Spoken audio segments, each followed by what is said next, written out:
성경에서 가장 중요한 주제는 구원입니다. 성경에는 구원이라는 단어가 약 200번이나 등장합니다. 구원이라는 단어의 진정한 의미를 놓치면 우리가 천국 가는데 치명적인 문제가 발생합니다. 성경이 가르치는 것과 다른 방향으로 흘러가기 때문입니다. 목사님들은 말할 것 없고 성도들이 이 구원이라는 단어를 볼 때마다 혼란을 겪습니다. 저도 마찬가지였습니다. 왜일까요? 이유는 아주 단순한 데 있었습니다. 성경에 나오는 구원이라는 단어를 교회에서는 다른 단어로 바꾸어 가르치기 때문입니다. 정확하게 말하면 구원이라는 단어를 성화라는 단어로 바꾸어 배우기 때문입니다. 교회에서는 초신자 교리문답에서 이렇게 가르칩니다. 예수님을 믿으면 칭해받는다. 그리고 성화라는 과정을 거쳐 영화 즉 천국 백성이 된다고 가르칩니다. 우리는 평생 믿음 생활을 하면서 성화라는 단어는 수도 없이 듣습니다. 그러나 정작 성경을 아무리 찾아봐도 성화라는 단어는 단 한 번도 나오지 않습니다. 그렇다면 왜 구원이라는 성경의 핵심 단어를 성경에 없는 성화란 단어로 설명하게 되었을까요? 그것은 초대교회 이후 로마 가톨릭 교회가 구원이라는 단어를 성화라는 단어로 바꾸어 교리를 만들었기 때문입니다. 그것을 오늘날 기독교가 그대로 베껴다 사용한 것입니다. 성경에서 말하는 구원은 믿고 회개하여 의롭다. 칭함을 받은 성도들이 천국 백성이 되기 위해 가는 신앙의 여정을 말합니다. 그동안 우리가 배워온 성화라는 말이 성경의 구원을 대체한 말이라는 사실은 처음 들어볼 것입니다. 저도 반백년 이상 설교를 들어보았지만 단 한 번도 들어본 적이 없으니까요. 중요하니 성경이 말하는 구원의 의미를 다시 한번 정리하면 우리가 예수님을 믿고 회개하여 의롭다. 칭함을 받으면 이때부터 시작하여 끝까지 말씀을 따라 행하며 죄를 버리고 하나님의 뜻대로 살아가는 과정 전체가 구원이며 그 과정에서 믿음의 열매, 회개의 열매, 성령의 열매 즉 행함 있는 믿음을 예수님께 인정받으면 천국에 가는 것입니다. 로마 가톨릭은 의롭다 칭함을 받는다는 말을 칭의로 구원을 성화로 천국 백성됨을 영화로 바꾸었고 오늘날 기독교가 이를 그대로 받아들였습니다. 구원의 과정을 칭의, 성화, 영화라는 성경에 없는 신학 용어로 정리한 것입니다. 예수님을 믿으면 먼저 칭의 즉 의롭다 여김을 받고 이후 평생 동안 성화 과정을 거치며 천국에 들어갈 준비를 한다는 가르침이 자리 잡았습니다. 이 설명 자체가 잘못된 것이 아닙니다. 오히려 간결하게 정리했다고 볼 수 있습니다. 문제는 칭의 성화 영화라는 단어가 성경에는 나오지 않는다는 것입니다. 오늘은 성경의 핵심인 구원 혹은 카톨릭이 이를 바꾼 성화라는 말에 대하여 살펴보는데요. 성경은 구원이라는 단어를 사용할 때 크게 두 가지 의미로 나눌 수 있습니다. 첫째는 영혼의 구원, 죄에서 건져져 하나님의 자녀가 되어 영원한 생명을 얻는 구원입니다. 둘째는 질병이나 재난, 전쟁 등 현실적인 위험에서 건진받는 구원입니다. 이 두 가지가 성경 전체에서 약 120회와 80회 정도로 등장합니다.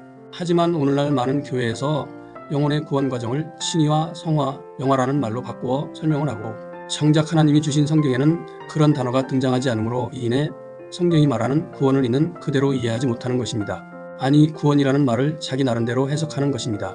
그 결과 대부분의 성도들이 성경이 말하는 구원받았다는 말씀을 이미 천국 백성이 되었다고 착각합니다. 믿는다고 시인만 하면 이미 천국 백성이 된 것처럼 생각합니다. 그래서 말씀대로 행하며 끝까지 믿음을 지키라는 권면을 하면 행위 구원론자라고 반박합니다. 그동안 그렇게 가르치고 배웠기 때문이죠. 이렇게 성경의 진리를 바르게 이해하지 못해 수많은 사람들이 구원의 여정에서 방심하고 회개와 순종 없이도 구원받는다고 착각한 채 살아갑니다. 그리고 결국 천국 가지 못하는 안타까운 결과를 맞이하게 됩니다. 이것은 단순한 단어의 바꿈이 아닙니다. 구원 예정론과 더불어 성도들이 열심을 다하고도 천국 가지 못하는 이유가 됩니다. 구원의 의미를 바꾸어 사람들로 하여금 성경을 올바로 이해하지 못하게 만들고 참된 구원의 길에서 벗어나도록 속이는 것입니다. 사탄은 가장 교묘한 방법으로 사람들을 미혹합니다. 예수만 믿고 구원받았으면 천국 간다는 오해를 불러일으켜 믿음으로 시작한 길에서 끝까지 말씀대로 살지 못하게 만들어 결국 천국에 이르지 못하게 하는 것입니다. 사탄은 항상 하나님 말씀을 이용하지만 말씀을 살짝 바꾸어 결국 천국 가지 못하게 만듭니다.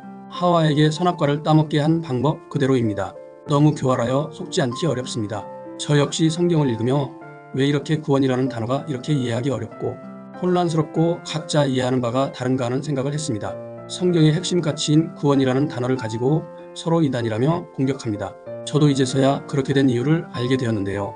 구원이라는 단어를 성화라는 단어로 바꾸어 설명하다 보니 정작 성경 말씀을 읽거나 해석할 때 구원이라는 뜻을 자기 마음대로 바꾸어 해석하는 것입니다. 어떤 사람은 의롭다함과 혼동하여 사용하고 어떤 사람은 천국 백성이 된 것으로 해석합니다. 그러다 보니 설교자들이 한 번 구원은 영원하다, 즉 천국 백성 된 것이라고 설명합니다. 정작 구원의 진정한 의미가 천국 가는 여정임을 설명하지 않습니다. 즉 우리가 그동안 교회에서 배운 교리와 성경이 말하는 구원은 별개였습니다. 교리문답과 신학 공부가 아무 도움이 되지 않았던 이유가 여기에 있었습니다. 도리어 성경을 읽을수록 더 혼란스러웠던 것입니다. 우리가 반드시 기억해야 할 사실은 성경이 말하는 구원받은 것으로 천국 백성이 된 것이 아니라는 것입니다. 즉 단순히 구원받았다고 선언하는 것으로 천국 백성이 되는 것이 아니라 회개와 믿음으로 시작해 끝까지 말씀대로 행하며 살아가는 과정 전체가 구원의 여정인 것입니다. 여러분은 이제 로마 카톨릭이 구원이라는 단어를 성화라는 그럴듯한 단어로 바꾸어 사용한 사실을 아셨습니다. 이제부터는 성경에서 말하는 구원의 의미가 그동안 배워온 성화와 같은 의미임을 아시고 성경을 읽는다면 구원의 여정 가운데 어떻게 해야 하며 천국 가려면 어떻게 해야 하는지를 아는데 크게 유익할 것입니다. 저 또한 이제부터 성경을 읽을 때 감동이 한층 깊어질 것을 생각하니 흥분이 됩니다. 누구보다 우매한 저에게 이 사실을 깨닫게 해주신 하나님께 깊이 감사드립니다. 이 은혜가 저만의 것이 아니라 우리 모두가 말씀을 바르게 이해하고 실천하여 천국을 향한 바른 길을 걸어가게 되기를 간절히 기도드립니다.